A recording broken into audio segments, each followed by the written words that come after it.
Buenos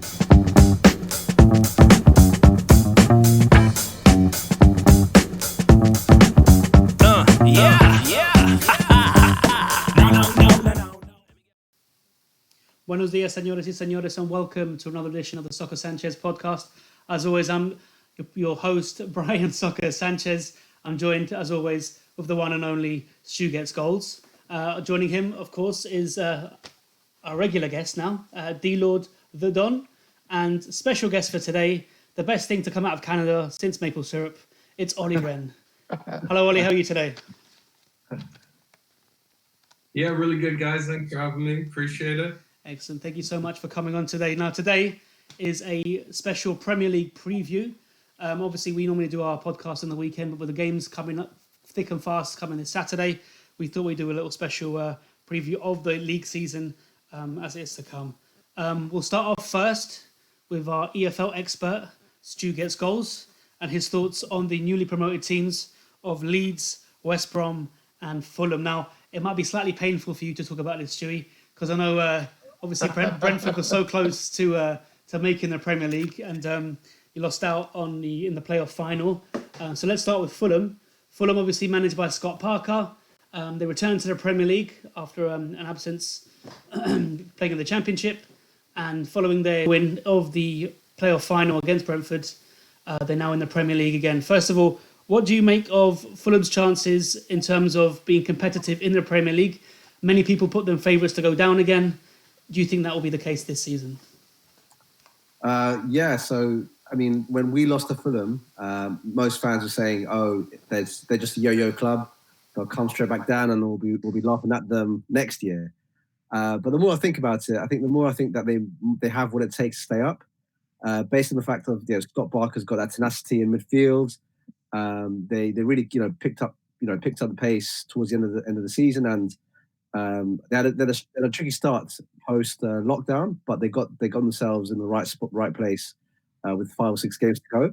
So if they can carry on that momentum into the beginning of the season, then perhaps that might put them in a good position. I think right now, especially, momentum will be even more important than before, and also more of an important factor, I think, because there's only been a month, let's say, a month gap between the end of the playoffs and the start of the new season. So I think that momentum can easily be taken into the new season in the Premier League. But where I've not seen many additions to Fulham is up front, and I think that's a common factor with all the new teams that come up. Leeds, West Brom. I mean, West Brom bar their new signing Dengana from West Ham. Most of the 3 promoted teams haven't really added any firepower up front, and I think that's probably where Fulham needs to concentrate most is their goals. I mean, they've got Mitrovic, but aside from Mitrovic, they don't really have that additional firepower. So I think that's where not just Fulham, but I think the other promoted teams will struggle. And again, I'm going to be biased. I'm going to say I know we lost in the playoffs, but I think Brentford, out of all the 3 teams, had the best. I mean, maybe not Leeds, but apart from West Brom and Fulham, Brentford had just as much of a chance to step in the Premier League, if not do better, because we kept clean sheets. We had clean sheets from loads of games last season. Our goals up front were, I think, we had the second best record in the league. So we would have fared really well in the Premier League. But again, we lost in the playoffs. So you can't really think about that too much. I know also Leeds. I know you might want to touch about Leeds as well. So Leeds have Patrick Bamford, but he struggled for goals last season. So again, that's where I think Leeds would also struggle. And West Brom have their playmaker Matheus Pereira. So they've got flair up front. So they've also got a good chance.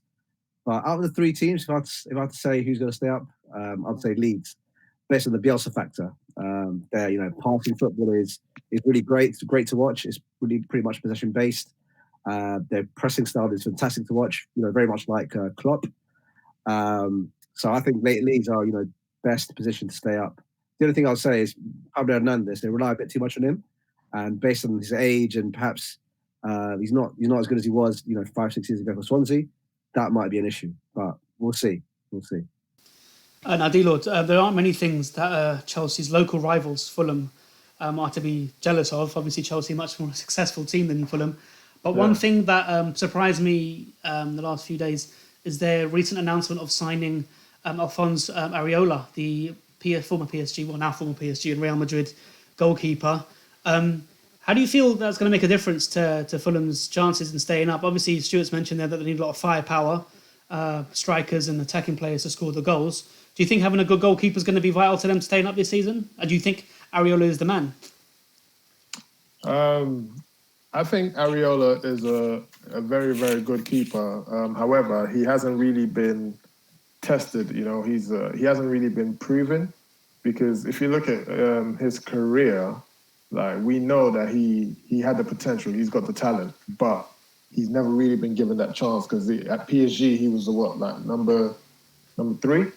I'm not sure where else did he go to Real Madrid? He did, but he only made 4 appearances. 4 appearances for Real Madrid, went to PSG, and, you know, a 40-year-old Buffon was ahead of him.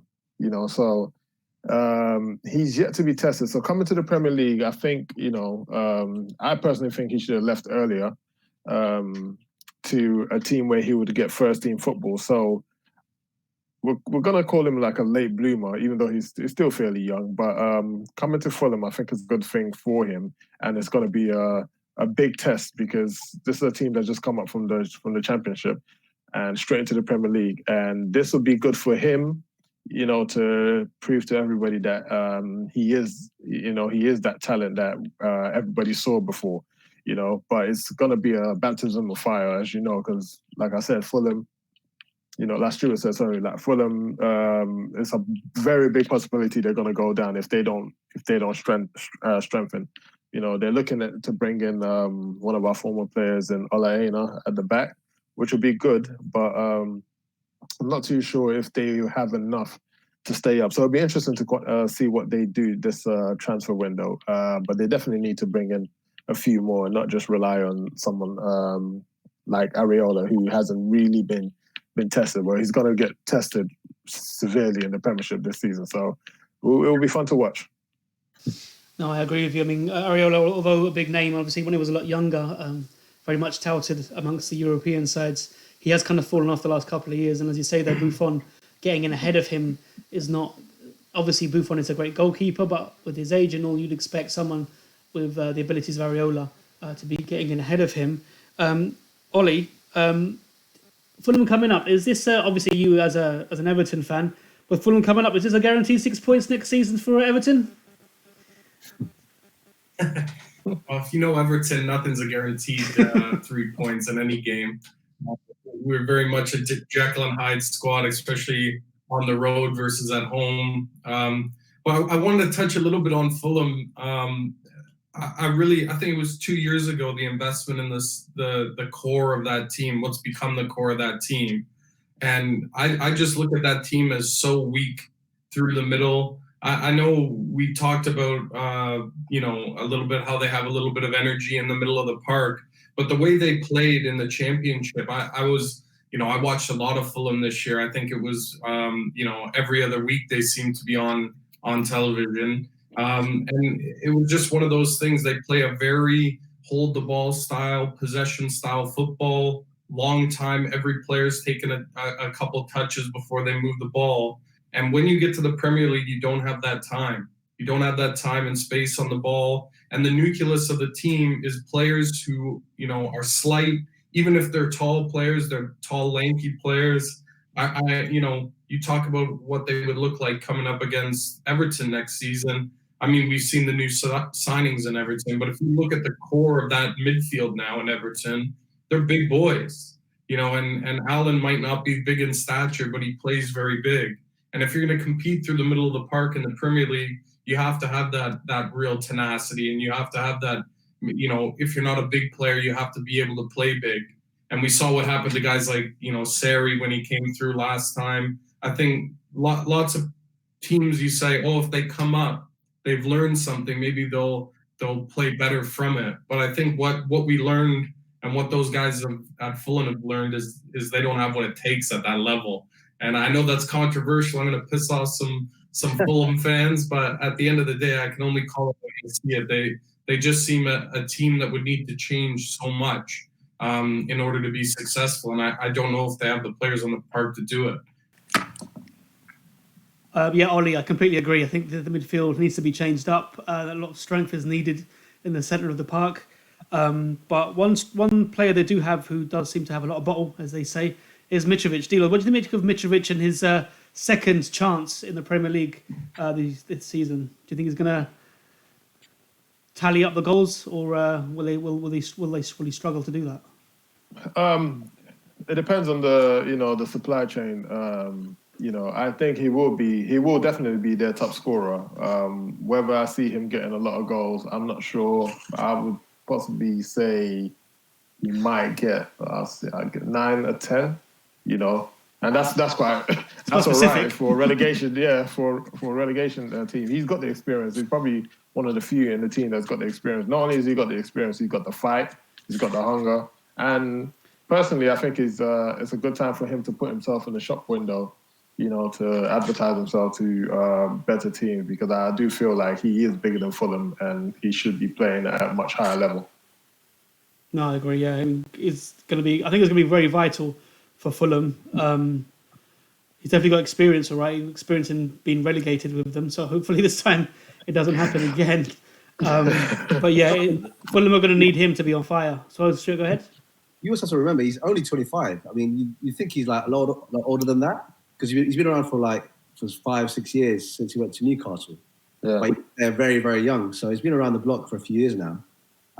So hopefully he's picked up the right kind of experience at these clubs, and the experience being relegated with Fulham, perhaps that serves him well.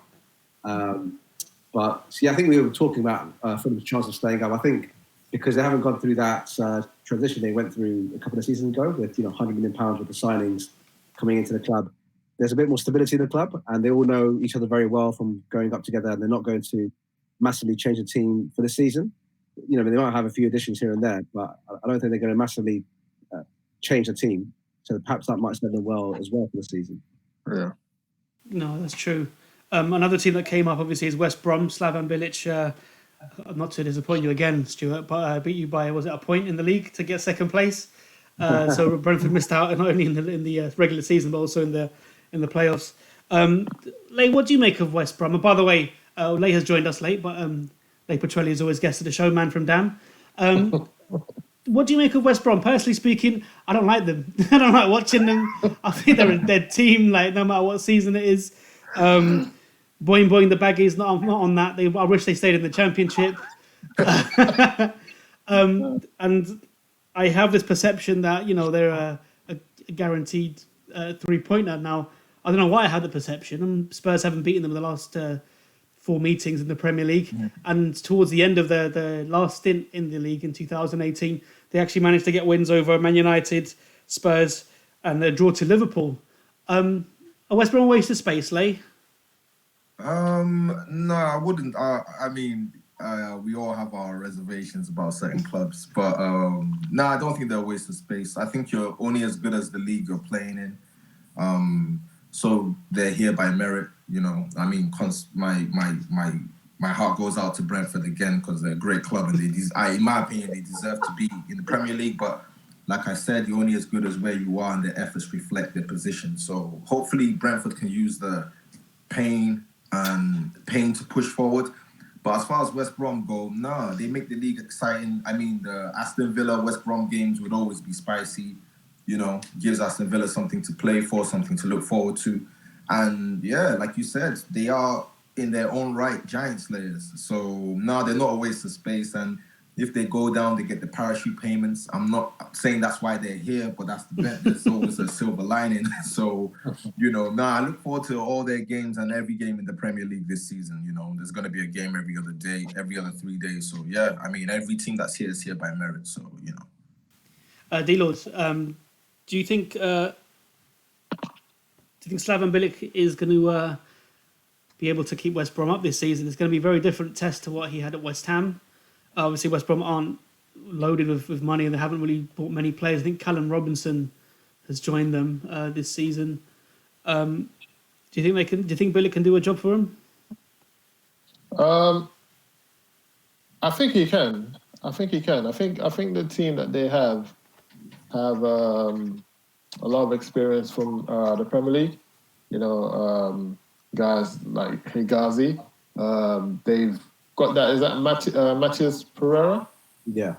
Yeah, he's a real talent, and he's someone I'm going to keep my eye on during the Premier League season. They're also looking at, bringing in.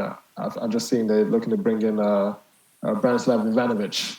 No way. Really? Yeah. They're in talks with Branislav Ivanovic to come, so that could give them, a bit of experience. So I between them and Aston Villa, for some reason, I just have a feeling that Aston Villa, they would have a better chance of staying up than Aston Villa. But I think they're more better defensively than Aston Villa. So I would give them a good chance of staying up. Okay, fair enough. And And finally, they got Dieng from West Ham, which is causing unrest at the whole West Ham team. So it seems like he's a good player. The way they were angry. So I've only seen clips of him, but am I right in saying Mark Noble came out and spoke on Twitter and announced the board basically for selling him? Yep. Declan Rice also retweeted that apparently. Oh, wow. Who retweeted it? Declan Rice. Oh, that guy, eh? So it kind of shows that he must be some sort of a talent for them to be that angry, for the captain of the club to actually go against the club or go at the club, and display his frustration at losing one of the best talents that they have to a team that just come from the Championship. Shows you how high they really rate Diengana. So him being added to West Brom team is actually a bonus as well. So we'll get to see, a link up between him and Pereira and whoever else they might, look to bring in before the end of the transfer window. Yeah, that's the Pereira guy. I'm very looking forward to seeing. And I don't know. I just think West Brom are going to struggle this season. Obviously, Bilic set up the team very well last season. Very much a Championship team. A yo-yo side. The bounce between Premier League and Championship quite often. But I don't know. I just can't see them staying up. I think Villa will get above them, but obviously time will tell. Finally, obviously the champions of the Championship, Leeds United. Marcelo Bielsa has worked wonders at Leeds United, getting the Ellen Road side up to the Premier League after 16 years in hiatus. Stuart, you've obviously watched Leeds a lot more probably than us. Do you think Marcelo Bielsa will do wonders at Leeds at the Premier League, or are they missing something in the team? Well, yeah, I think Leeds is an interesting team to analyse. I mean, it's either going to be a really bad season or a really good season for them. I don't see them as one of those teams that are going to be in or around the relegation zone. I think they've got the spine of the team just right. They've got Calvin Phillips in the middle of the park, who's really, really good. They play a very high-pressing game, similar to Liverpool style, and is very much influenced by Marcelo Bielsa. So I think that will definitely count them, be positive for them for this season, especially in the Premier League. Where I do see them maybe potentially struggling is in defence. They relied very much on Ben White last season, who was on loan, as a rock centre-back. But they failed to actually buy in for this season. And it's instead Brighton that have acquired the services. So I think that will be a crucial miss for them this season. So I'm not sure how they're going to replace Ben White at the back. But I still think I think they'll be able to score more goals than the other teams that went up, despite the fact that Bamford struggled for goals last season. Most players from the team were able to contribute goals. And also the Pablo Hernandez factor. I'm not sure how well you'd adapt again to the Premier League. It was a great signing for Swansea when they first up. But that was 5-6 years ago when Mitchell was around. If you remember Mitchell and Will Tony. But Pablo Hernandez is a bit older now, so I'm not sure how that's going to factor into Leeds' play. Perhaps that might mean him just basically, measuring his runs more and playing much more in the middle of the park, which is where I think he was playing towards in the last couple of seasons. But yeah, I think out of all the three teams, Leeds are probably the best place to survive, I think, in the Premier League. Yeah, I have to agree. Ollie, obviously Leeds are well known for their fans, and obviously when they're in the Premier League, they sold out every game, and the support of that fans was very important to them in the last 2 seasons. Bielsa obviously bringing the type of football they like seeing, and the atmosphere was very high in Ellen Road. How big of an impact do you think it will be this season, Ollie? If obviously at the start of the season at least there won't be any fans there, do you think that will affect a new team like Leeds coming into the Premier League this season? Yeah, I do. I think it's going to affect everybody. I think whether you're a seasoned professional or whether you're new to the league, everyone is in a similar position where none of us have done this before. Even us fans, we've not. I'm looking at 4 dedicated fans who like to go and watch the team play. That's how you support your team. By wearing the strip and going to the match day. And it's strange for everyone. So it's going to be, maybe it works in a benefit of a team that's maybe going into a bear pit like Goodison Park and maybe feeling like a little intimidated by the fans and the atmosphere. Maybe it can work in their advantage. Obviously Leeds is a very, very big club. You never know how this whole thing's going to play out. Somebody said to me the other day, I'm sticking to the horses this year. I'm not betting on football because I haven't been able to call any of the internationals. He hasn't been able to call any of the preseason games. It's just very strange. And I wanted to touch very quickly on West Brom as well. Diangana, I'm very, very close to a few West Ham fans. I've gone to a few of the matches as a neutral. I'm ashamed to say I've got dragged there. Brutal stadium, by the way. 2 years ago, I got a message on my phone, and it said, "Look out for Diangana, this player coming up through the ranks at West Ham," from my good friend who's a die-hard Hammers fan. And it was, I think, one day before he was transferred, he had all 3 assists in their preseason game. Haller scored a hat-trick. Diangana set up all 3, put them on a plate. They interviewed, this is so typically West Ham. Yeah, they interviewed Haller after the game and asked him how excited he was to play with Diangana next year, how he was looking forward to playing with this young kid with so much size and skill. And the next day, they released that he had been, sold. And you think it's painful to support your club sometimes. Yeah, we all have our times when you feel that pain, that Brentford pain or that Everton pain. This is real pain that these West Ham fans are going through, and I feel bad for them because they are real fans. West Ham fans are real fans. I've sat in the ground. I've seen how crazy they go for their team. I was in Old Upton Park, and these guys are being let down big time by their ownership. And us fans, we keep coming back, and I know West Ham fans will keep coming back, but that's got to be a dagger in the heart to those fans, does it not? Yeah. No, it's an issue with the Premier League, though, right? Sorry to jump in, but it's a Premier League thing. Unfortunately, we're fanatic about our football, but then we're prone to anyone with a checkbook could just nearly take over a club. It's very sad. Ollie just said, West Ham fans have been led down the river, man. It's shameful. It's absolutely shameful that could happen to a club of that stature. And the same thing could happen to any team in the Premier League. I just off the topic, but I think they should have fan ownership. At least 51% of the club should go to the fans because that will never happen. I know. Yeah. One thing before we move on, just a confirmation as well. Today, Marcelo Bielsa has agreed to stay at Leeds United. Now, as we're recording this, Leeds haven't actually announced this officially, but Marcelo Bielsa came out to say he was happy to stay at Leeds for at least another 2 years. So it will be interesting to see how he progresses. But just sticking to the West Ham situation, seeing as we're talking about newly promoted teams, do you think West Ham could get relegated this season, Stuart?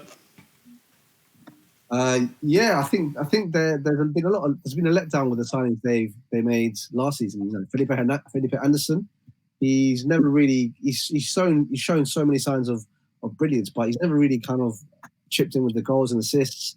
And I think they will struggle this season. They were struggling towards the end of last season, so I can see that continuing into this new season. So yeah, I think they'll be in trouble as well. But I think just like many other seasons, they'll have just what it takes to stay up. Just because of the fact that I think other teams are going to be worse off than them, maybe the Fulhams or the West Broms.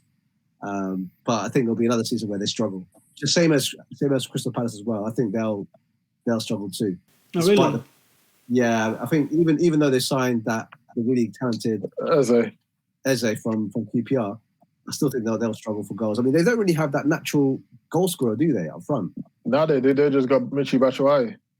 Oh, did they sign him? Oh yeah. Today, confirmation. Today. Yeah. Oh, okay. So that might. Well, they had Ben. I thought he was going to score 20. Yeah. No, Batshuayi will score goals for them. I can guarantee that. Well, they got Zaha supplying, so yeah. Exactly. Zaha, Eze supplying, and they got a finisher up top because Batshuayi is a great fox in the box, and he scored 2 goals for Belgium.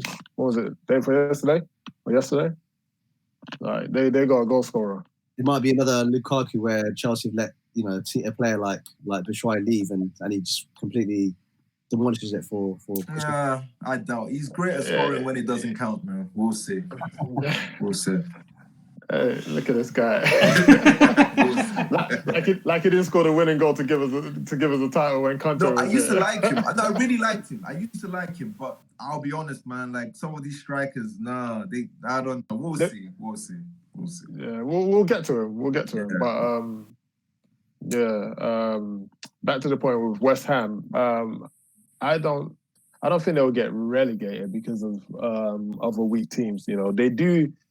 Even though they have unrest, they do kind of have a good team, Like they struggled because they lost their keeper, Fabianski, who's class to me, But now he's back. Hopefully, if he can stay fit, they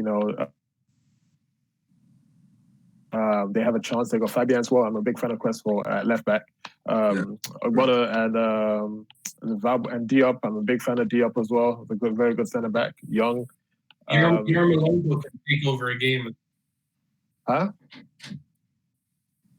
Yarmolenko can take over a game as well. Yarmolenko. They still got Mark Noble, even though he's getting older now. But they got Mikel Antonio. They got Declan Rice. So they Lanzini if he can stay fit.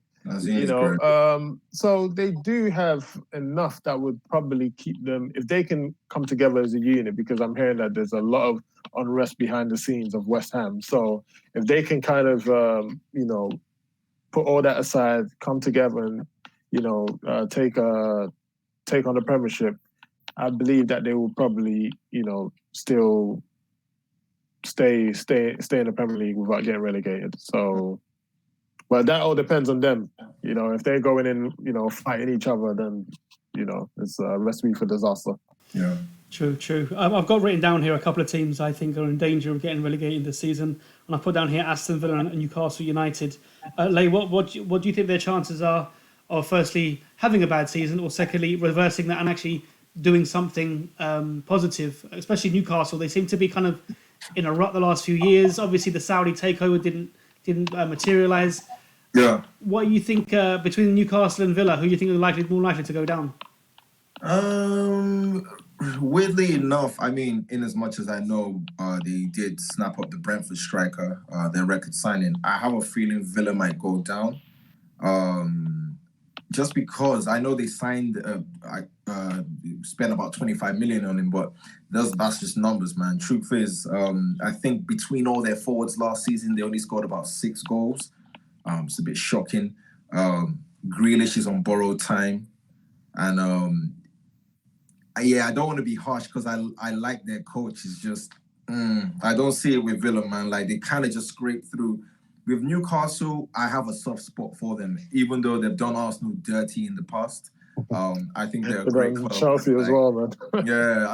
Everyone, man. But I think Newcastle are a great club, and I would love to see them back, firing at least. They got a great stadium, loyal fans. I've been to Newcastle a few times. They're amazing. I would like to see them stay up. And I don't think Steve Bruce is the man for the job long term. But I think with the right manager, maybe the right takeover, they can do something special. They've got a great stadium. It's unbelievable, the potential at Newcastle. So I would say Villa probably go down and Newcastle stay up. I totally agree with that. You have to look as well. I personally feel that they've actually done great business in the transfer window. They brought in Ryan Fraser, and they brought in Callum Wilson. Yeah. So Callum Wilson, Ryan Fraser, Maxime. That's quality. Same Maxime. That's a very strong front three, and Fraser gets a lot of assists. And funny enough, his most assists is being converted by Callum Wilson.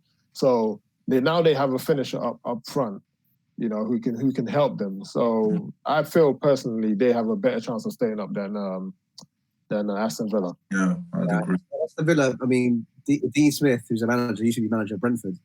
He's never really addressed the situation where he's always really good at going gung ho, but when it comes to defending, he's always been lacking in that department. And that was the case at Brentford. And same thing last year with Aston Villa. The thing with Aston Villa last year is they couldn't score goals to save their life, but they were conceding goals left, right, and centre.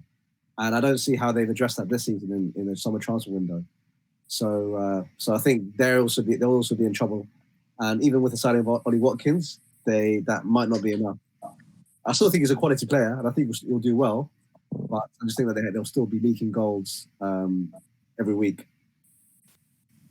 Ollie, what do you think of Newcastle this coming season? I mean, the guy has just mentioned there, they signed Callum Wilson, Ryan Fraser's on board, but there's some doubts, not just on this podcast, but amongst Newcastle fans, that maybe Steve Bruce isn't the manager to kind of take them to the next level, with the next level being, above 15th, I guess, or the top half of the table at least. What is it that Newcastle need to kind of turn their woes around? Do you think, anyway? Well, first of all, what they need is very similar to what Fulham needs, and that's more of a spine through the middle of the park. Yes, I love the new signings especially on a free. That's great business to get Fraser in. Callum Wilson's going to score goals. He's very talented. I mean, he's got a few England caps. He's a good player. But Longstaff through the middle, I don't know. I'm unconvinced. I know they're trying to sell him for 60 million. I don't see what people are seeing in that guy that he garners that kind of a price tag. But no, I'm going to be honest with you. When Steve Bruce was selected to be Newcastle's manager last season, I immediately, I am a betting man, you guys know that, but I immediately put a bet on them to be relegated. I do not like him as a manager. I don't think I he has what it takes. You talk about a team like Leeds, a big club, Leeds United. Bielsa is a great manager. This is a guy who's managed for Argentina. He's managed for Chile, and then you got Steve Bruce. We're talking about you go with two teams of similar talent, and eventually you're going to get found out as a manager. That's my opinion. I really like them up front. No disrespect, because I think they're a big club as well. I would love to catch a game there. It's one of the very few grounds I haven't been up to. But yeah, I don't like their. I think they're going to be in bottom 5 and scraping for the to stay out of the relegation zone. Yeah, I have to agree. I mean, I think Newcastle have kind of scraped it the last few years. Obviously, Mike Ashley has been wanting to sell the club. And only a couple of days ago was announced that the Premier League actually rejected the latest bid to take over. So it remains to be seen what happens up on Tyneside. But yeah, I'd like Newcastle. Well, he's a clown too. Yeah, no, completely. Yeah, he is completely. Ashley's a clown. You can't go into a Premier League season with this guy as the owner of your club. He's the laughingstock of the league. If I was a Premier League, I would have snapped up any offer rather than rejecting new ownership in Newcastle. One of the best things for the Premier League will be when that guy's out of the league, because he's a joke. No, it would be nice to see someone a bit more dedicated to the club take over Newcastle, because I think, as Lay mentioned as well, they can do big things. They've got big support, big club, but sleeping giants in waiting. Yeah, sleeping giants in waiting completely. Okay, so now I want to move on to the Europa League hopefuls, the top half of the table. One particular conversation I was very excited to talk about is Everton's recent signing of James Rodriguez. I know Stuart's very excited by the prospect of seeing James in the Premier League. Before I go to you, Ollie, Stuart, how significant is this for James' career that he has come to the Premier League, but not with a traditional top 6 club? I think this will be a really good move for him. I think this will probably be a better move for him going to Everton than going to a United, let's say, or Chelsea. He's going to be a big fish in a small pond at Everton. Let's be honest. He's going to be the main man, the talisman of that team. And I think James is the kind of player that thrives on that attention and that focus. You can just see that when he plays for Colombia. He's being the pivot of that team, being the number 10 of that team. It serves him very well, and he likes players playing around him, playing to the same tune of his playing style. So I think that this will be brilliant for him. He will have, I think he'll have a good relationship with Richarlison, which I think will be crucial. And I think he's now this probably his last really real chance to really thrive in his career, because the last few seasons he's really struggled to make an impact at Real Madrid. So I think this move is like the final attempt to really make a claim to being one of the being part of the elite. So I can see him being a success at Everton, as long as Everton make him the pivot of that team. I think he will be. Yeah, I think you're right. I think I'll be honest. I wanted. I think I mentioned it to you before. I wanted James to be the. I think he would have been the perfect replacement for Christian Eriksen. Plays the same position. His passing is on point. Even though he is slightly one-footed, he relies on his left foot a lot. It is magic wand of a left foot, and he can do some fantastic things when he's on the ball and keeps free from injury. Now, one thing that is a bit of a trait in James' career is he seems quite picky with the type of management that take over, the type of managers that he plays under. And it just so happens that the only real 2 managers that he thrived under was Carlo Ancelotti and Peckerman in Colombia. Obviously, Ancelotti took James to Bayern Munich, was manager at Real Madrid. Arguably, James' best season was when Ancelotti was there. How significant is the pairing of Ancelotti and James Rodriguez at Everton, Ollie? And do you think... what do you think James can do along with the other signings, Allen and Doucouré, at Everton this coming season? Yeah, first of all, I've got a bit of chip on my shoulder because, Stuart, I have to say, Everton is a big ocean, man. It's not a small pond. This is a huge club, man. This is a massive club. And I know people think, Pinpot Everton is what right they have to buy players like James Rodriguez. At the end of the day, we are the biggest club in Liverpool. We're the club that originated in Liverpool. We deserve the respect that we will get signing a player like James Rodriguez. This is going. The first thing that we did to turn around the perception of our club was getting Carlo Ancelotti behind the helm. First of all, as a Everton fan, after seeing Coleman come in and Martinez and Moyes, for the latter half of his tenure, it was kind of disappointment after disappointment, and getting Carlo was massive for us. You can see that just in the signings that he's brought in over his first window.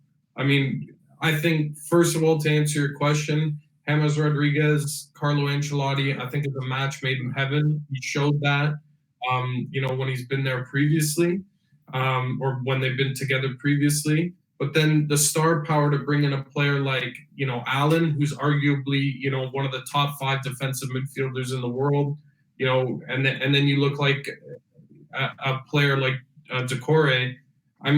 That really strengthens our weakest part of the pitch. And again, I'll come back to that spine of your team has to be robust to compete in the Premier League. And we have that because of Ancelotti.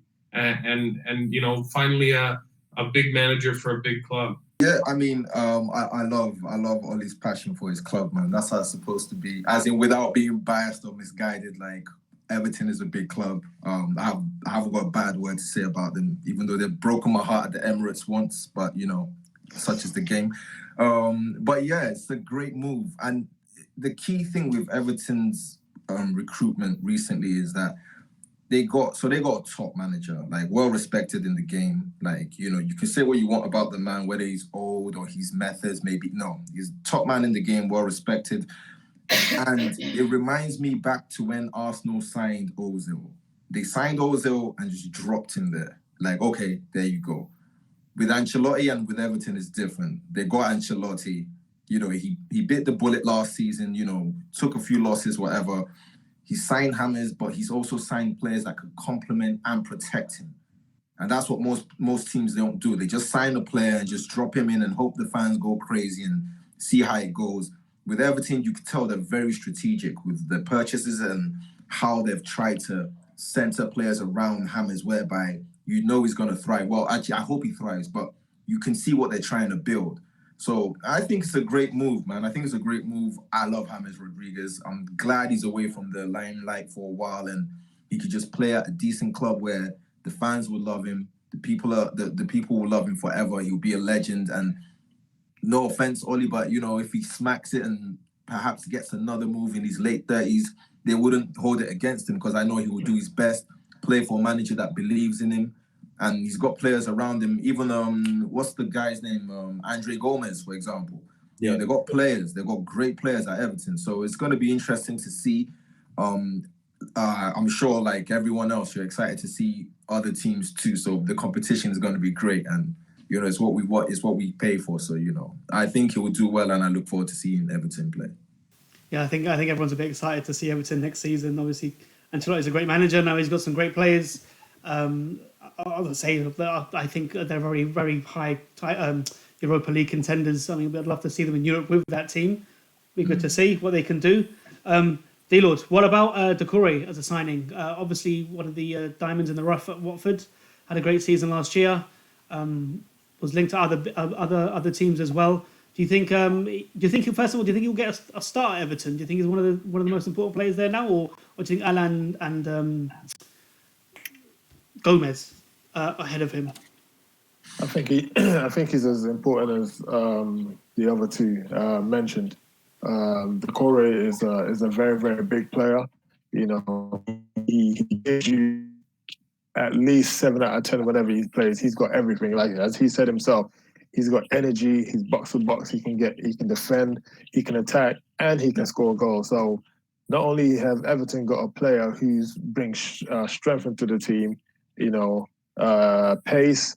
You know, they got goals now. You know, so now they've got goals in.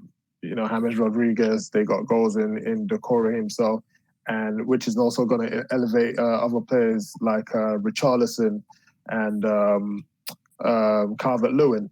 You know, that they're going to get goals because you can see last season Calvert-Lewin, you know, raised his game, and now you're adding these players into the mix. It's only going to get better. You know, and with a coach like Ancelotti who knows how to put everything together. You know, it's good times for Everton. It's good times. They really have a good squad, and I believe this is probably phase one of the rebuilding of Everton. I mean, they've got themselves a stadium coming soon. You know, and once that's done, they've already got a world-class manager. Now they're getting world-class players. You know, so. I'm a very, very big fan of Doucouré, you know, and I feel like he could do a job in any of the top 6 teams, you know. So that's a very good steal for Everton. Definitely agree. I think there's a good squad now building at Everton, and as I say, I think the top half of the table is no doubt Europe, hopefully. Ollie, if you were Carlo Ancelotti, how would you set up the midfield and forwards? What is that Everton team looking like attacking wise? Yeah, it's hard to say because he favors the 4-4-2, but with James coming in, well, the funny thing is people are saying, oh, how is James going to fit into the system when you play a 4-4-2? But as we mentioned before, Carlo's favored formation is a 4-4-2, but he's also had the best out of James when he's played with him. So you know, I'm not too worried about that. But they've had experience doing this before. if he has to play in behind a front two and kind of play a diamond in the midfield, so be it. I think, in Carlo we trust with the formation. What I really want to see is kind of kicking on from Lucas Dean.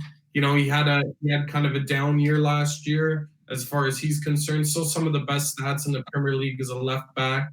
But if he can kick on and have like that season like he had his first season, Mason Holgate in the middle, center back now really has made huge strides. Obviously, he's got a little bit of a knock right now, but then we could have a potential rotation of three other center backs, potentially with Tomori coming in from Chelsea.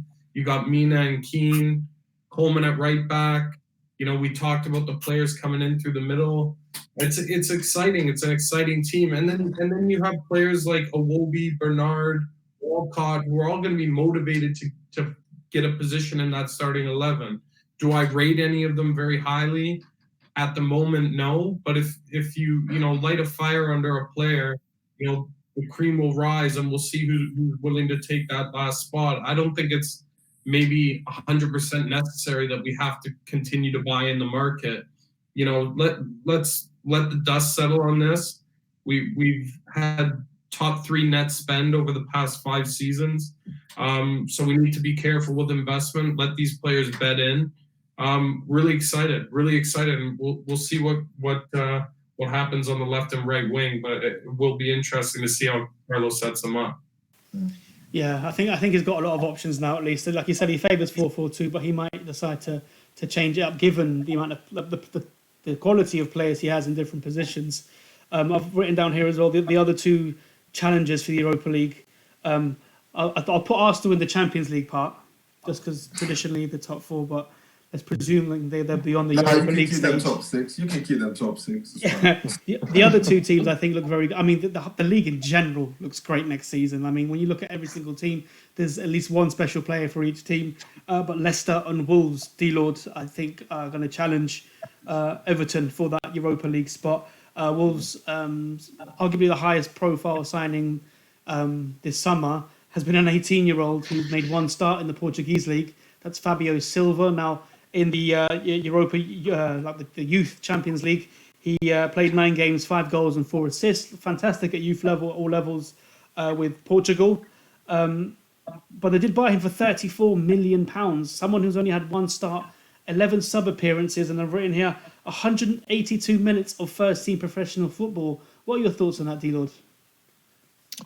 I think it's a big risk.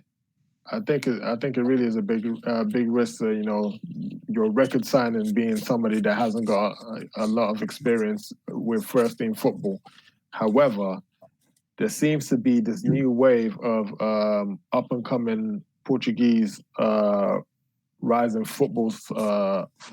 With very, very high potential. When we look at the João Felix, even late bloomers like Bruno Fernandes at Manchester United, but then. To see him go to a club like Wolves, who is very, heavily Portuguese based, thanks to the owner and his ties with Jorge Mendes, they seem to get, the best talents from Portugal. If you look at their team, it's a team where he will go in and they will take care of him. He's young. And obviously, they see something in him. They believe he can be the next star. I mean, I've seen. I don't really like to look at names when they say, "Oh, this person is the next Cristiano Ronaldo or next." But he's been banded around that type of, that type of caliber or potential to be one of those players. And for them to get him quite early, settling him in a very, heavily based Portuguese squad. I think under a manager like they're gonna do. They'll give him time. They'll give him time to show his worth. But we'll see. I don't really even know much about. I've never seen him play because obviously he hasn't played, a lot of first team football. But if they spend that type of money on an 18-year-old and that's their record signing, I think a lot of people are gonna sit up and have a look at this player and see what he's all about. It's kind of like a bit of unnecessary pressure, really. Someone so young, 34 million. Those who've never heard of him will probably think he's done something in his career, when really he hasn't. He hasn't done anything in terms of professional football. One start in his career. It will be interesting to see what he does. I don't think he'll get ahead of Jimenez. Should Jimenez stay at Wolves, I think he's a fantastic striker, and I think he's got his place solidified there at Wolves. But it will be good to see him come off the bench and see what he can do. The Premier League now. Brendan Rodgers, at the restart of lockdown, was in pole position to get a Champions League spot. Stuart, do you think Leicester can continue good form next season, or is Brendan Rodgers the bottler as people make him out to be? Yeah, well, I'm not sure what happened to Leicester towards the end of the season. They seem to be, pole position to get the top 4 spot. But I can't really pinpoint where it went wrong. I think it went wrong after that game at Bournemouth, where they lost, I think, 4-1. They were winning 1 or 1-0, and they just completely capitulated. And after that, they just couldn't get back on form. But it's great to see that their players, Iheanacho hasn't really kicked on since signing for them. And he showed, loads of promise when he was at Man City, scoring, goals every now and then on the bench. But at this City, he hasn't really kicked on. So I'm not sure if he's going to bottle it this season. I'm not sure whoever they signed this season that really stands out. I haven't really seen too much of them in the transfer market. Castagna, the left back, I think, for replacement for Chilwell. From Atalanta, right? Yeah. Atalanta, yeah.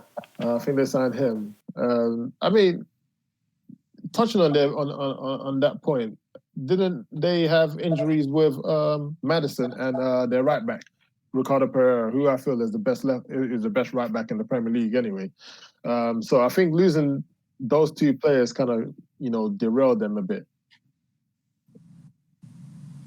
Yeah, Maddison has been like one of the best players last season, and losing him was definitely a downfall for them. But if they can get him, fit and ready for next season, I'm sure they'll be kicking on again.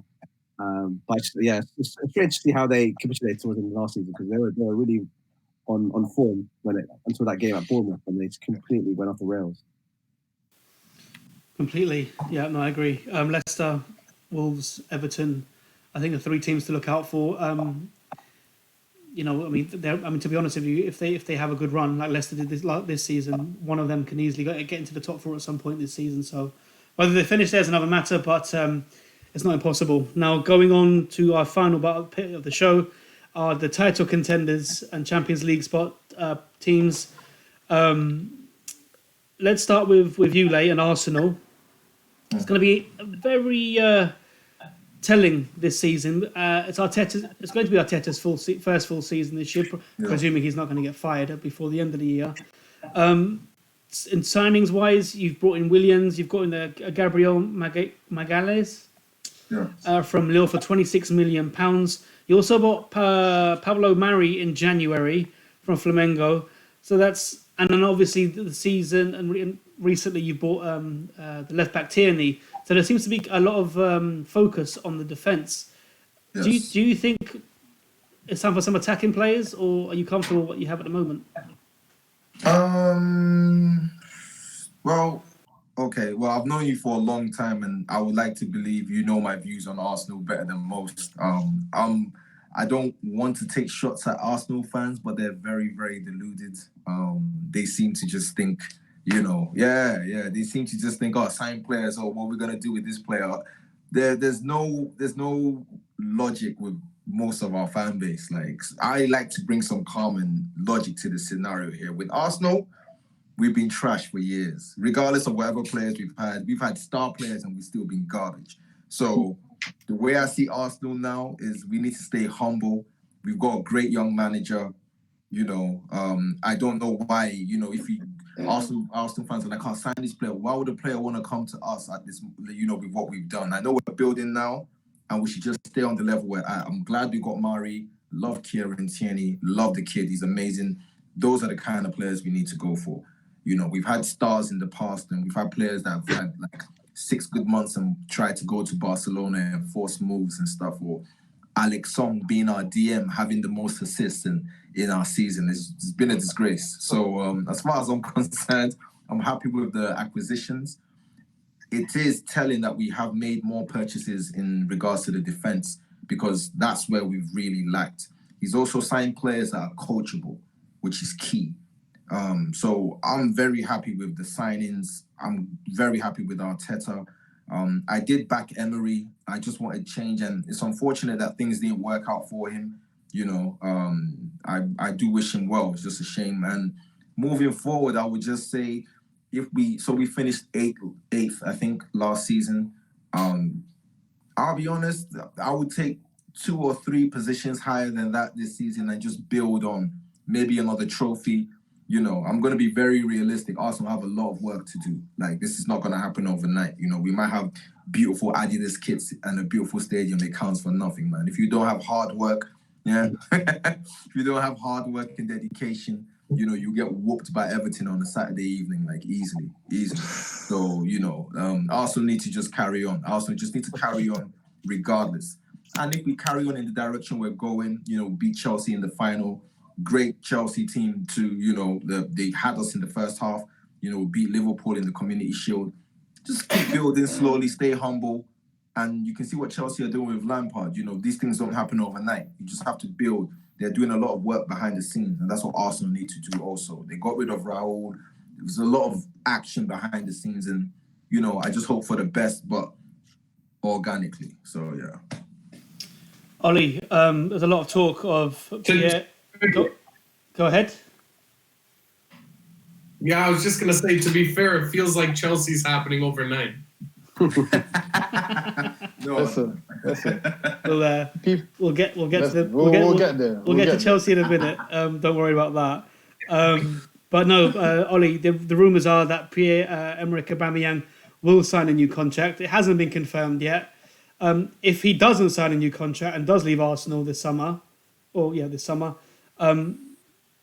you think Arsenal will fade away even further? They finished eighth last season. Aubameyang was a huge part of that. If he does leave, where does that leave Arsenal?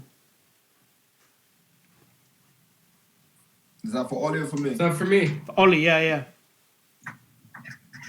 Yeah, first of all, the way they built that team, they are so reliant on Aubameyang at the moment. I know there is some young talent there, and I'm not downplaying Arsenal because I think they are a very dangerous club. I think when you look at Pepe and you look at Aubameyang and even Lacazette, these guys can change games. But I think the issue is that the spearhead of their attack is very, very reliant on Aubameyang. If he plays well, they can win on any given night. If he doesn't, if he's injured, he's not 25 anymore, and they're relying on him to win them games single-handedly. I don't know what's going to happen there, but I think it drastically changes their position in the table if he's not there. I think they could finish as high, in my opinion, as 4th or 5th next year.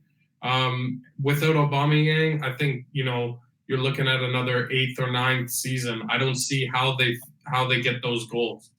Yeah. Sorry, can I just say one thing though? One thing about Arsenal I have to say, and I wish Lago was on the show because he would verify this. No disrespect. How many of us are here? 5 of us? Any one of us play up front for Arsenal, you're getting 25 goals a season. Dennis probably get 40. Like, that's no disrespect. Like, that's just how Arsenal play. Like, so in as much. Have you seen Stuart play football? Huh? Have you seen Stuart play football? Hey, come on. Let's not go there. There was no need for that. But okay. 20 goals a season. But no, the way we play, even at Debayo, like, you could tell, like, he hit 30. Like, our system is great, and that's why Aubameyang thrived. I have to hold my hands up and say I didn't think he was gonna do this well, but that's how Arsenal are set up. Like, they could play Martinelli up front if he's fit, and he will hit 20 goals, in my opinion. It's just how we play. But you are right. We have been over-reliant on Aubameyang for too long, and I think if anything did happen, touch wood, we would suffer for a period of time before we get our act back together. But yeah. I mean, I expect him to sign, and if he doesn't, I've seen greater players at my club. But for me, I just want to move forward without the whole pressure. Is he going to stay? I'm done with it. I just want to just crack on with the season and make up ground on some of the clubs that are above us where, no offense, 10 years ago they weren't. So, I look forward to the challenges this season. But yes, you are right. We do over-rely on him we did for quite a lot last season. So hopefully that changes. Before we go into... Does this tarnish the fans' relationship with Go ahead, Sorry? Ollie. Go ahead, Ollie. I'm just asking Lay as an Arsenal fan. Yeah. Does it tarnish the relationship with Aubameyang, the fact that he's not committing to the club? We're all going into uncertain times. We're going to uncertain times with our football team. And is he putting extra stress on that? Does it put a strain on the relationship with the fans? I know personally, it would, if Richarlison was to do the same thing with Everton, I'd feel alienated from the club. I would feel a little bit upset with my star player. And does it ruin the relationship? Is it something that you just, is that the new modern age athlete? Something we have to put up with? Or, what's your thoughts on that? Yeah, to a degree, great question, by the way. And yeah, to a degree, it is the whole new modern era of football, but he's done his bit. He won a trophy for us, starred in the final. The way I see the Arsenal fans, in as much as I know sometimes we really get carried away, I think majority of Arsenal fans just love him. Like he really helps the younger players. He's been a great servant to the club in that short period he's been here. If he left, I think he would leave with our blessings. But personally, I think he's gonna stay. Like Arsenal was a great club for him. Unless he got that big move to China or something, I would understand it too because it's business, But I expect him to stay, like 100% expect him to stay. I don't know if we can talk about it, but Lager owes me money for this, man. I made a bet with Lager, several £100s. Like I'm expecting to pay out any day now. He should stay. And if he left, it's football. I've seen Thierry Henry leave my club, man. Like that pain, nothing can heal that pain. So, if Aubameyang leaves, God bless him. Just give the number 14 shirt to Dennis. Or like I said, any one of us except Sanchez. Even though Sanchez would do a job, but I think his heart would be in the wrong place. Like it would be somewhere else in North London, and we're not keen on that. But I think he would do a great job when he stays because I expect him to stay. I'll take it you guys ain't heard the news then, because he's agreed to deal. There you go. There. Today. I was wondering why we had a conversation about this. Yeah, he's agreed. When today though? Yeah. 375. I need to get my payout. Like it owes me 500. 375k a week.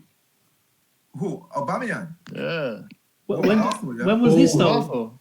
Yeah. When was this? He's agreed. Today, I think. Yeah, today. Today. I wouldn't be surprised. Right. I expect him to stay. I'll be honest. Like he loves it in London. Like he's been very happy there. I know football is a bit harsh. Well, I'd be happy for 375,000 a week. Oh, you know what though? No one else will give him that money. Let's be honest. He'll get in China maybe. Yeah, but he ain't going to China. What's he doing in China? Playing football. Tourism. Nah, he ain't going to China, man. It's football. I'll take him. It's a job now. I would play in Saudi Arabia. I don't care. I'd go anywhere now. Yeah, it's football now. It's a job. Yeah, it's a job. I hear what you're saying, but Carrasco went and came back. He's back at Wait. I hear you. They normally do come back, don't they? But before one last question, I want to ask this to Stuart. One last question about Arsenal before we get into Dennis. I know he's itching. Arteta. We discussed him in the Community Shield preview or review, I should say. He qualified for Europe last season by the skin of his teeth. They won the FA Cup. That's why but they finished 8th. If Arsenal don't make Europe again, will he still have a job this time next year? Ooh, that's a good question. No, sorry, not again, because obviously they've made it. But if Arsenal fall outside the European positions and don't win a cup to get into Europe, do you think it's curtains for him? Well, I think it's all down to, as Lay rightly mentioned, it's all about expectations. I think right now Arsenal fans are probably gearing themselves for Arsenal progressing in the long term rather than progressing from one season to another. So I think from an Arsenal fans' perspective, they'll forgive him for, let's say, another mediocre season. But then the Arsenal board will probably think, you know what, let's maybe try and bring in a high-profile manager. Whereas I think Arsenal should keep focused up and have faith in that long-term project and start rebuilding. Because as Lay again mentioned, Arsenal hasn't hit the heights of the past in the last few seasons. So it's all about fans' expectations, and I think right now they kind of think, listen, there's teams that just are better than us right now, that Liverpool, Chelsea, Man City, and we're nowhere near them at the moment. Even though they beat them in the cups this season, but I think there's signs that won't be the case. I think Arsenal showed that maturity against the likes of Man City to win the cup. So I think there's signs there that point towards Arsenal finishing higher than 8. So I think you're looking at a 5th position. I don't see them getting Champions League spot. I think I see them 5th spot maybe. Yeah. Okay, no, that makes sense. Now moving on to Chelsea, most active team in the transfer market this summer. I'm going to go through some of the transfers here. Kai Havertz, 80 million team. To Werner, 50 million. Ben Chilwell, 48. Ziyech, 40 million. You've also got Malang Sarr, who I've always rated ever since he was quite young, for a free. Thiago Silva for a free. Can't go wrong there. Even though he is reaching the latter years of his career, it's not going to hurt having him in the team. There's also talk of Edouard Mendy from Rennes signing for Chelsea. Mario Pasalic is back from loan at Atalanta. I don't think he's got a future at Chelsea, but many are saying why not. There's a lot of players there to make up a team. Bearing in mind you already have a bunch of players already at Chelsea. What are your thoughts on Lampard and his transfer revolution this summer? For me personally, it reminds you a lot of when Mourinho took over and he had an influx of players coming in. Where do you think what do you think Lampard's going to do this season? Do you think that adds extra pressure on him, the fact that they've given him this much money?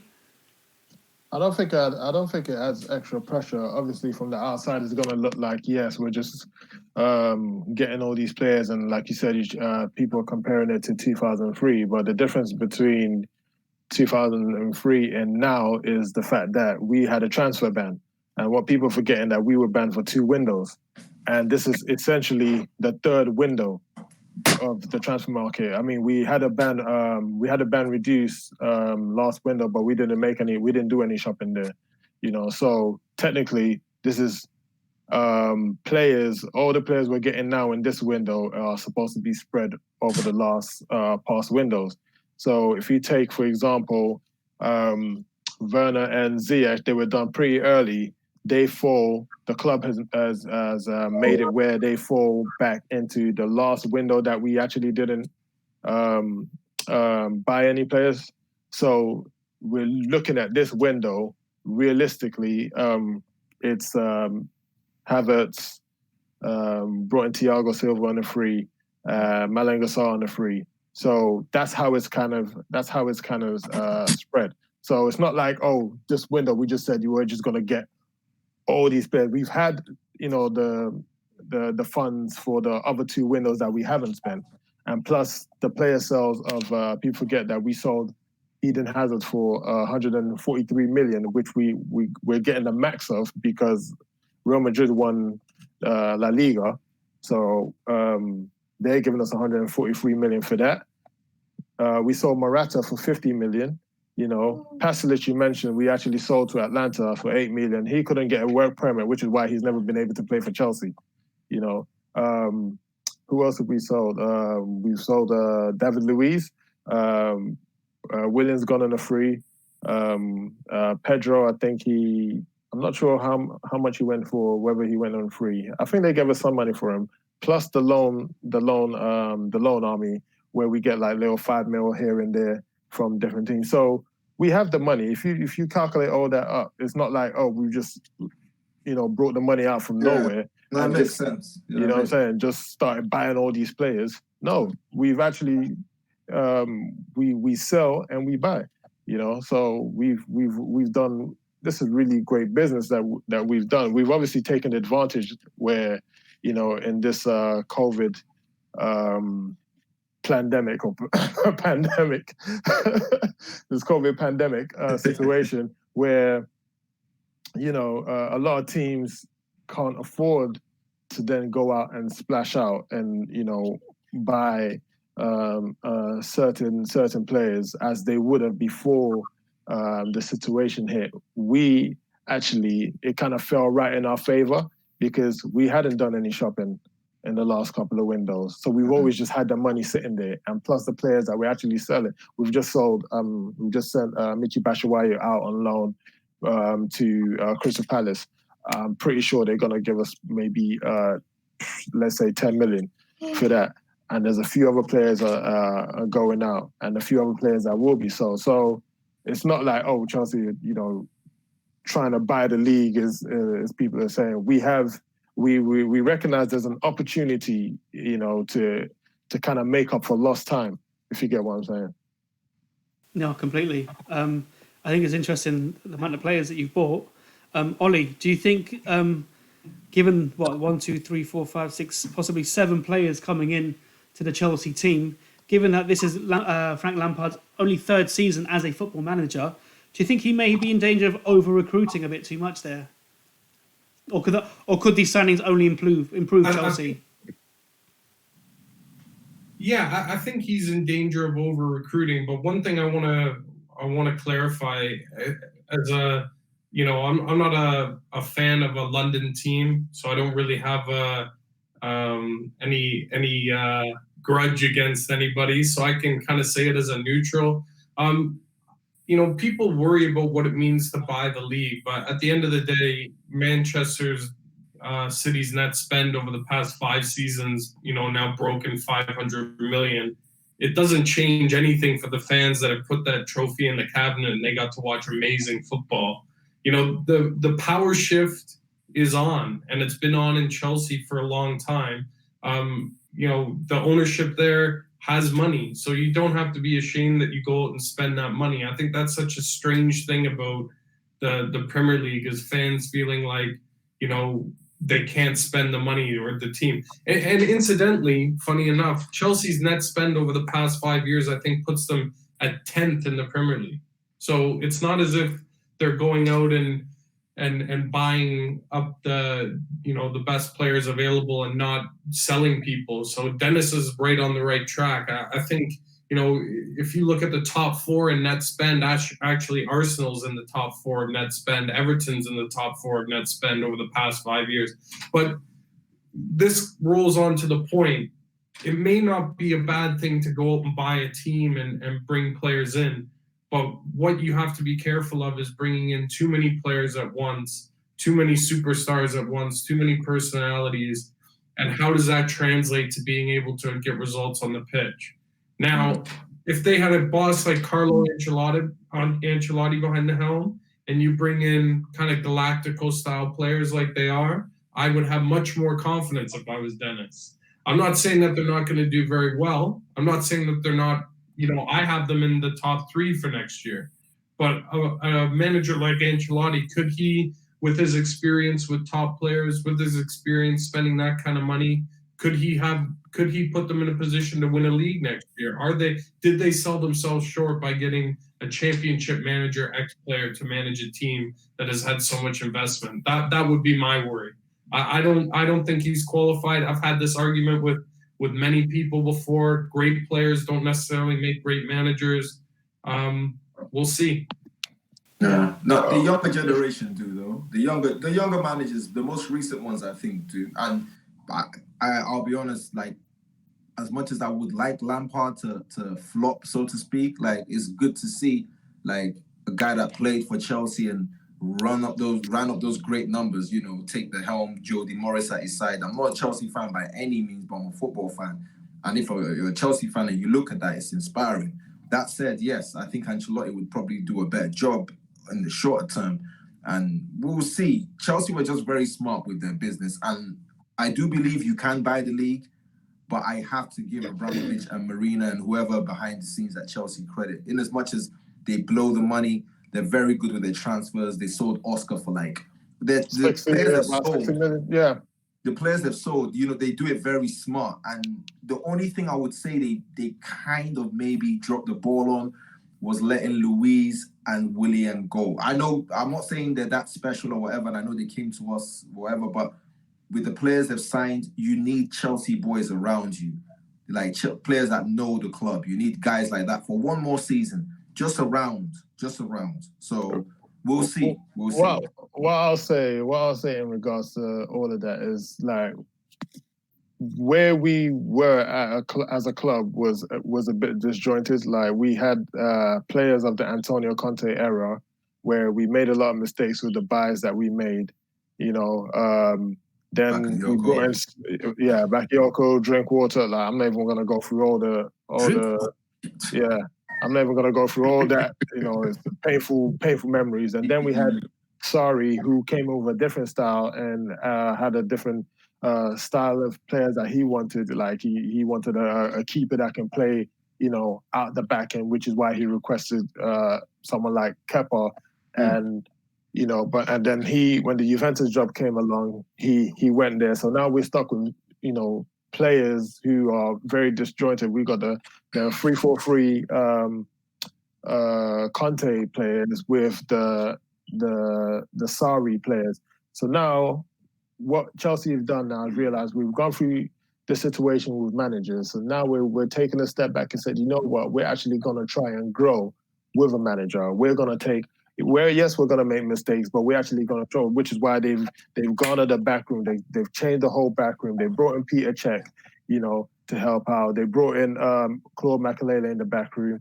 They Jordan Morris in the back room. Ashley Cole, like now Frank Lampard as the manager. So this is basically a Chelsea, people who understand the club, and they're backing the manager and saying, yeah, okay, we're going to grow. We're going to try something different. We're going to try and grow as a club, organically as a club, as opposed to just bringing somebody that will stay for 1 or 2 years, bringing the players they want, and they leave, and then next manager has to kind of work with that player and bring in his own players and ideas, And going back to the players that people say, oh yeah, we're bringing all these players, but okay, we have to realize that we've lost Pedro, we've lost Willian, we've lost who is it? We've lost Hazard, we've lost Pedro, we've lost Willian. Those are 3 players. So people that have come in for them are Havertz, Werner, and Thiago Silva, Ziyech. Thiago Silva is a testament of the club knowing they made a mistake in letting David Luiz go, because I'm a big fan of Luiz. I felt like he should have been there. Yeah, you called it on the day you got sold. I remember. Yeah, he should be the captain, and we've realized because the players we have, they're a very quiet bunch. They don't really talk. They just do their thing on the pitch, but they're very quiet. There's no vocal person on there. Aspilicueta is the captain, but he's not really, to me, someone that you would say, yes, it's a leader. He's a good soldier. He's a model type of player, but that's what you get. So going back again, sorry. It's not that we're just bringing in these players. We're bringing in for positions where we needed to replace the players that have left, and also the players that we're having problems with, i.e. the keeper situation, which is why we're now looking at a keeper. We brought in a Thiago Silva on a free as a stopgap, someone who is a leader, so we can then, find out, later on who we can identify who's going to be the next person that can, take up that leadership. Because the defenders we have, they're good defenders, but they're not leaders. They don't talk. And this whole pandemic situation has shown where there's no fans in the stadium. Nobody, you can clearly hear that nobody talks. They're all quiet. They all play their football. The only person that really kind of you might hear is a Rudiger, but he's not really that good himself. You know what I mean? So yes, he's got kind of like leadership qualities, but he hasn't got the talent. I would say talent. He's a good defender, but he's not great. So bringing in a Thiago Silva, who's done it all. Even though he's in the later stage under his career, he's 36 now, but he's a leader. He's very vocal, and I think he's gonna be very helpful for us for a short stint, kind of get us over that. You need him for those Champions League games. For yeah, sure. we do. But We need I leadership. have to say, sorry, Josh. I have to say one thing. I do love the empty stadiums, though, man. I never thought I would say that, but it's so beautiful. Like, you actually get to see who's who. Like, you can hear it. Like, you're like, yeah, this guy's serious. Like, oh, this guy's been ducking. Like, I love it, man. Like, But that's the problem. Our players have been quiet.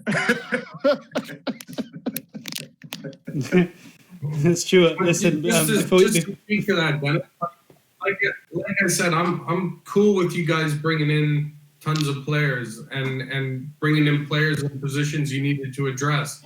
But that wasn't what my question is. Did you bring those players in under the right manager? And if you believe you did, which is fair enough, that's opinion.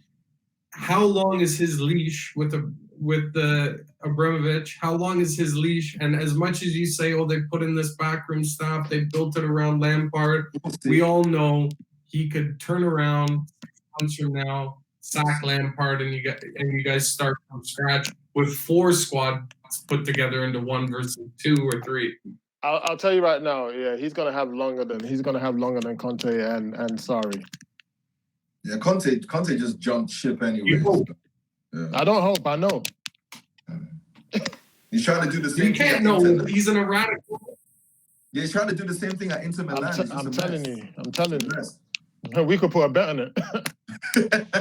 Nah, I'm gonna take my Aubameyang money, man. Before I move on to the last 4 teams, very quickly, Stuart, in a couple of words, are Chelsea credible title contenders this season? Yeah, definitely. Based on the signings they've made, they've definitely asserted their ambition for this season. But I still think that it'll be Liverpool's title to lose. But I think with Liverpool's addition of Minamino, they've also you can see that they're trying to change perhaps the way they play next season and not focus so much on the wing. They're also looking at how to beat teams through the middle. I think that might also throw teams a bit off because I think teams have started to suss a bit out in terms of how they're playing the wings. And once they get found out through that will be an issue. But I think they're trying to adapt their play and play more in the middle. And I think that'll be a pivotal reason as to why Liverpool will again win the league. And I think it'll be Liverpool City again to out. You never know. Chelsea might surprise us. I think Dean already mentioned on the last podcast we had that this season it kind of resembled a lot with with the Abramovich revolution of 2004. So you never know. It could be Chelsea could upset things, and it just depends on how well Lampard gels that team together. Because there's been so many signings that it'll take a really hell of a job to get those players, singing the same hymn sheet. Really. Exactly. Agreed. Yeah. No, fair enough. The final 4 teams are obviously Spurs, Man United, City, and Liverpool. We all know about City and Liverpool. They've been absolutely exceptional the last couple of seasons, and no doubt they'll be finishing. Well, no doubt. I mean, anything can happen. But I'm very confident that either one of them are going to finish first or second. Spurs and Man United seem to be very, very level at the moment in the last few years. Man United have dropped off considerably, obviously since the Ferguson years. Mourinho's doing a job at Spurs. He's bringing in British-based players. And Matt Doherty signed from Wolves. He obviously brought Joe Hart in as well. I think there was a lack of homegrown players at Spurs. But in terms of Man United, they've been linked all summer with Jadon Sancho.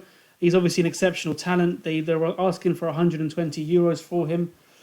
Ollie, do you think Man United are in need of recruiting in a similar fashion to Chelsea? Or do you think Ole Gunnar Solskjaer has the skills to take the team that he's got now and try and mount a title challenge, if not hit top 4 this season? What do you think? First of all, Ollie has no skills. So let's write that off right now. Before they invest in players, they need to invest in a manager. If I have questions of Frank Lampard, I have huge questions of Ollie. You just took a men's league manager out of Norway and gave him the richest club in the world. This is madness. So I'm in shock. Yes, they need to invest in players, but the best, arguably the biggest franchise in the world or one of top 3, they need to have the best backroom staff. They need to have the best manager put in place to give that team a chance to succeed and get to the places where they've been in the past. There is no way anyone can sit here. Man United fans can play the part if they want to, but there's no way they can sit in the mirror at the end of the night and say that Manchester United should be managed by that guy. It's not right. Fair enough. I'm just going on Sancho. It's I've got obviously you guys can't see us on the screen, a quote from Gary Neville basically saying how Man United should just stop pursuing Sancho and concentrate on other signings. How important would it be, Lay, if they were to buy Sancho? And if they don't, again, same question to you, what kind of player do they need? Do they need some up-and-comers like the kind of that Chelsea are signing? Or do they need more established players coming into the team, gelling with the likes of Pogba? Well, moving on from Ollie's scathing assessment of Ole Gunnar Solskjaer, I'm just gonna keep it sweet. I think he's a decent guy. I know Man United are one of the greatest clubs in the world. I would love to personally. I would love to see United back, like challenging hard, because those were the great days for me, and they push you to be your best. Like for me, United were always the standard to achieve, or to surpass. So anytime Arsenal won the league, they had to give blood to get there. Sancho, I think, in as much as yes, it's becoming a bit of a distraction. I think they need to forge ahead and get the man at the club. 100%. He's a young England international. Sanchez, I've known you for years. We've always spoken about young English players going abroad. The fact that they don't, people look at Maddison like he's meant to be this star. I'm not gonna lie to you. I think he's bang average. You go abroad and you play against players, and that's how you become a star. That's how you test yourself. You go abroad and see how you work. I think Sancho has everything to succeed at United. I think they should do whatever it takes, obviously within the budget or whatever the confines of their budget is. But he played for Man City. It'll be beautiful to get him across. It's like an extra little sweetener.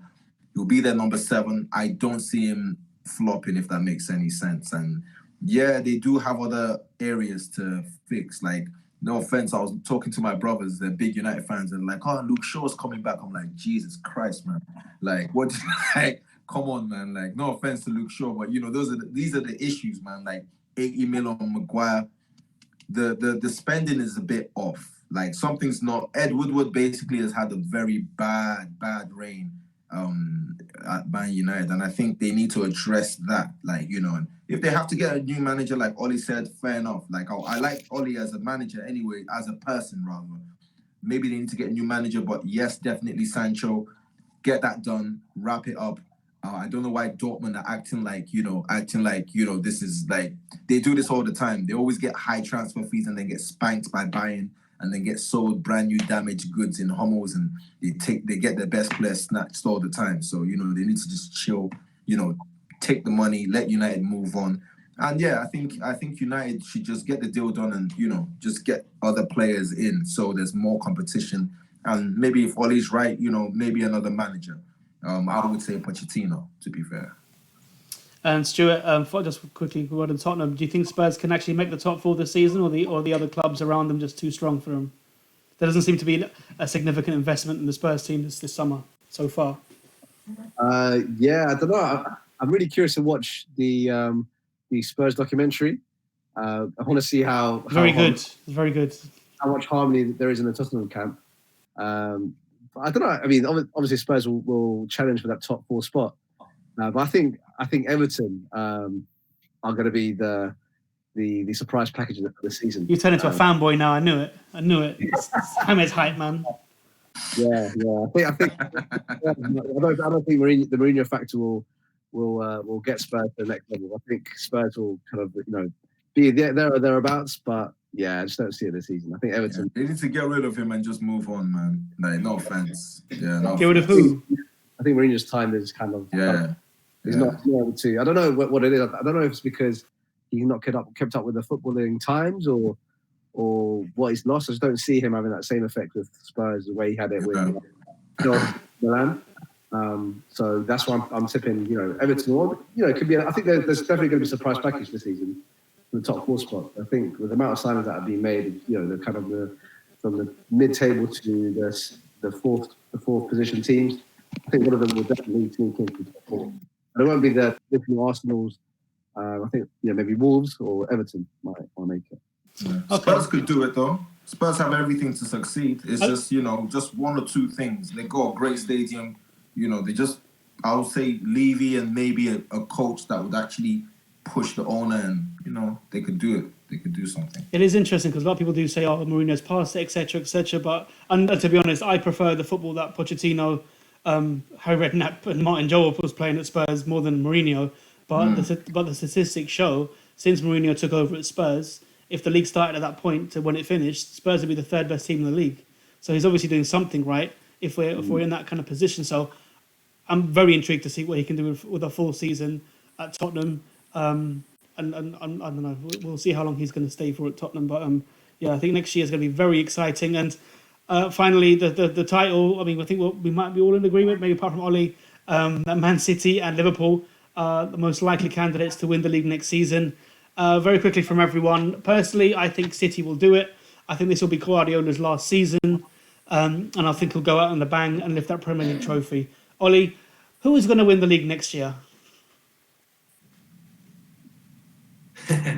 I say City wins the league next year, but I want to put something out there.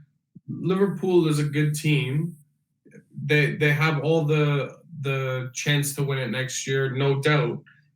They are obsessed with Everton, okay? Liverpool fans are obsessed with Everton. They're obsessed with talking about Everton. We make signings, they have to talk about them. I don't need to talk about Liverpool not winning the league. If they win the league, good for them.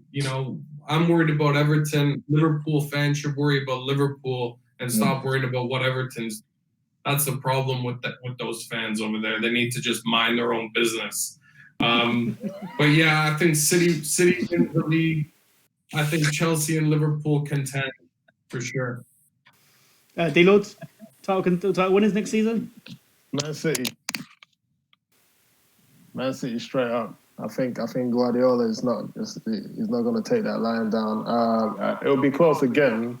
I believe Liverpool have found a formula which would always have them, challenging. You have to look at what they did the season before that. They lost the title on, was it goal difference?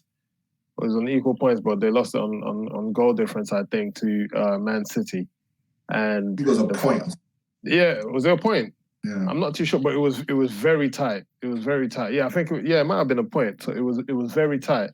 And that season they got to the Champions League final, and then the following season they won the Champions League. And then again they've gone on to win the title. So they've got a very good team, and that team has now got a lot of experience. So I think that they would definitely be. I'm giving it to City, but I won't be surprised if Liverpool pick it up again. Yeah, fair enough. Stuart, same question: City or Liverpool? Yeah, I think it'll be Liverpool.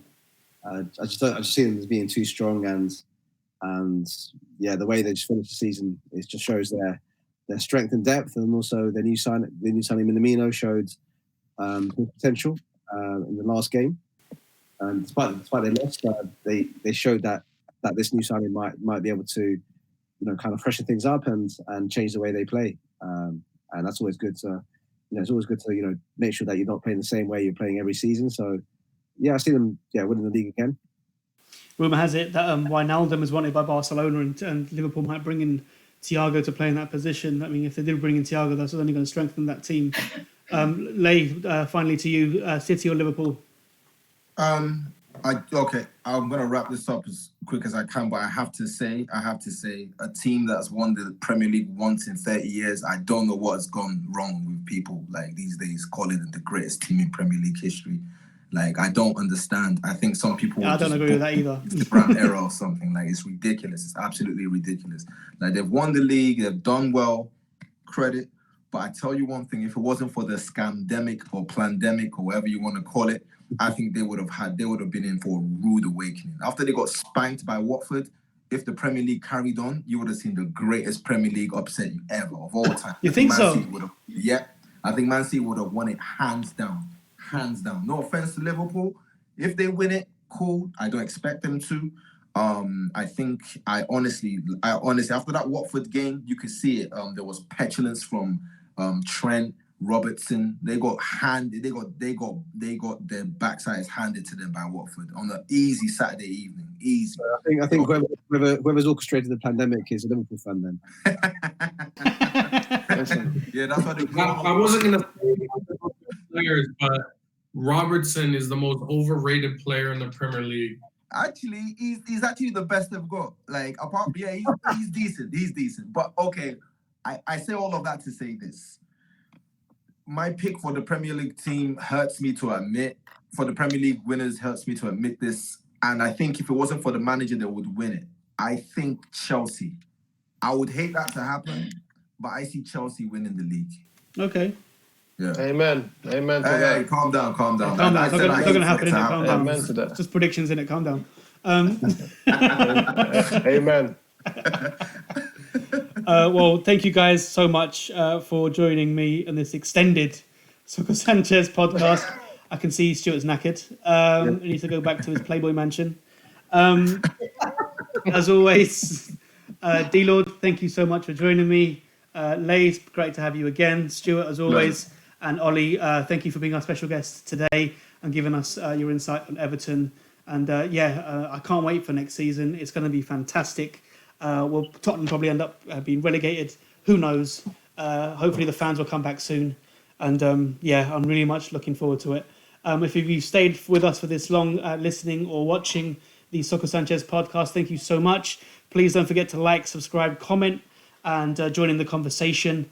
And obviously visit the website, SoccerSanchez.com, sign up, and it'd be great to have your support. Thanks again, everyone, for watching and for you guys for taking part. It's been emotional. Take care. Adios. Bye-bye. Yeah. Bye. Peace. Easy.